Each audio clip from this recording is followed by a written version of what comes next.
Brutal. I feel like there's only one thing more brutal than that. Getting stabbed with a samurai sword. Absolutely. Yes. I feel like that is pretty bad. What happened, Kate? Yes. Round number 1. This comes to us from NPR. A man wearing full ninja garb. Wait, quickly. Favorite Ninja Turtle. Go. Donatello. Oh, me? Michelangelo. Easy. Raphael. Donatello as well. Continue. Big Donatello. A man wearing a full ninja garb attacked members of a U.S. Army Special Operations Unit in the middle of the night in the California desert, setting off a scramble for safety and resulting in at least 2 injuries, according to police. The incident occurred a little after 1 a.m. when authorities in Ridgecrest, California, got word of a sword-wielding man dressed as a ninja on the loose at Inyokern Airport in Kern County, north of Los Angeles. Kern County Sheriff's deputies found the suspect had assaulted a victim at the scene with the sword, then thrown a rock through a hangar window, hitting an additional victim in the head. Geez, chaps, you couldn't get a barbell over a tree limb. This guy hit a special forces soldier in the head with a rock through a window. I mean, that's pretty good. That is pretty good. You should have had him over to get even special forces doesn't duck around windows. Yeah, it's true. The victims are members of the 160th Special Operations Aviation Regiment, aka SOAR, where they were at the airport doing training exercises. The incident report quickly drew attention after it was posted on Instagram, and it describes how a staff sergeant was smoking a late night cigarette near an airport hangar. Nothing better. Nice late night cigarette. Just when an unknown person wearing full ninja garb approached him with a question. Do you know who I am? The man asked. See, if that happens to you and you're on duty, I gotta say deadly force is authorized. Like I think that you're wearing a ninja costume, you have a sword, and you say, "Do you know who I am?" No, but you're not who you are anymore. No. Yeah, but I don't want to find hostile. Out. Yeah, the sergeant said he did not. He said, "Do you know where my family is?" The man asked. When the sergeant said no, the person in ninja garb began to slash at him with a katana sword, the report states, adding that the sergeant's leg and phone were struck. He was like, hold on, wait, let me just get a quick picture for my Instagram before you, whatever. The sergeant ran, jumped a fence, and reached a building where he joined others from his company. As he and a captain locked the doors and called 911, the assailant kicked and punched doors and windows, which was... they kept the service members' names out of it and everything, but more than 20 minutes after initial contact, the blotter says, a 911 call came in from someone at the airport saying 26 special operations military members were hunkered down in a hangar wondering where help is. It took the police that long to what the hell? Police officers located the ninja nearby on a nearby road, but the man refused to follow commands and brandished the sword at deputies. Projectile rounds were used, but were ineffective, it added. Man, what was this guy on? That he just it had to be like PCP.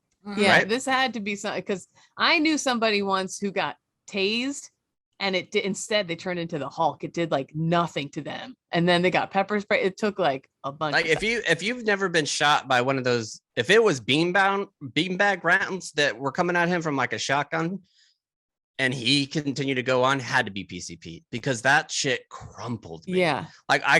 We had to do it for less lethal training, and I got hit right in the ribs. I thought I was never going to breathe again. I was like, it's so pain. The bruise that I had, the only bruise that was worse was that when I went and wrestled bulls with Pat. Yeah. It's crazy. And by the way, he was pepper sprayed, and then they had to tase him, my buddy. But anyway, let's see. Oh, so projectile rounds didn't work. And then they used a taser on him. So he dropped the sword, and deputies were able to take him into custody. He was identified as Gino Rivera, age 35. Rivera was arrested for attempted homicide, assault with a deadly weapon, brandishing a weapon with the intent to blah, blah, blah, blah. Bunch of not good stuff. Both the sergeant and the captain required stitches for their wounds, but were cleared to return to duty. Can you imagine getting attacked by a ninja in the desert in the dark in the middle of the night, having to go get stitches for it because you were sliced with a fucking katana sword, and they're like, all right, we'll see you back at 0500 for PT. They had to report back to fucking duty. Well, I think that you almost have to do this if you're a special forces person. True. Because if you're in there and you're special forces and there's 26 of you, 26 special forces soldiers should be able to take out a large compound anywhere in the world. So if you have one person that has everybody holed up because they have a katana, you're probably embarrassed, and you're like, we need to go train.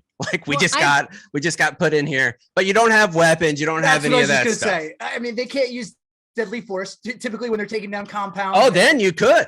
Like if that that's a good point. defensive others with a deadly weapon, you damn right you could. If an MP was there totally and they justified. saw somebody swing that in defense of others, that is definitely on the continuum of force for deadly force. I promise you, all these guys wanted to, and all these guys could have taken this guy down in 2 seconds, but there was one. We need to see a there. picture. Kate, did you have a picture? Is there a picture of the guy? No, Gino? I don't have a picture. And of the that's guy. not the name. If you would have said, chaps, list off 1,500 names that it could be with somebody that has a katana, Gino would not be in my top 1,500. Just no shot. That's not a name of somebody who has a katana. Yeah. Donatello, maybe. Not Gino. Not Gino. Gino looks like he hit you with a spatula while he's getting the pizza out of the wood fire oven. But I just picture 25 special forces guys being like, here's the plan. Here's how we, and the 26th, the officer being like, guys, I know you want to.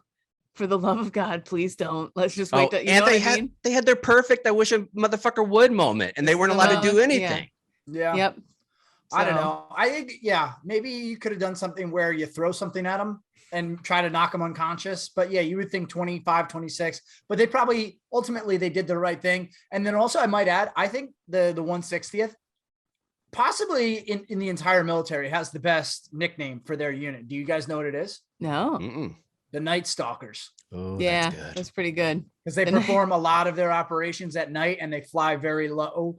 And that's just awesome. It's like imagine coming to off your drug haze the next day, which I'm just blindly assuming this Gino fellow's on drugs, and him being like, "What did I do? I attacked who? The fucking Night Stalkers? Oh, yeah. Jesus Christ, buddies! I don't have to have that. I had that experience where and it's not great when you wake up from doing something that you didn't. I would say everybody that's had a DUI has that experience where you like wake up and you're like, "What the fuck am I doing? Well, Where?" And there's I'm that out. one beautiful moment where you're waking up and you're like, do just got a bit of a headache. Hey, oh my God.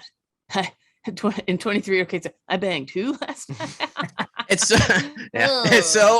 so terrible just in general, waking up after you drank in a different spot, even if it's like a hotel or you go out to like a military ball or Marine Corps ball or something like that, and you wake up and you're in a hotel and you don't remember that you went to a hotel for the first like 20 seconds and you have to figure out where the fuck you're at. Like, where am I right now? Not great. That's bad news there. I woke up in West Virginia once, lest we forget. Yes, that's true. After taking a multiple hour car ride in the back of a truck. In the back of a truck. Took a little snoozer. Woke up in another state. That's a heavy sleep. That's a heavy drunk sleep. If you can sleep in the back of that, my goodness. Those are mountain roads.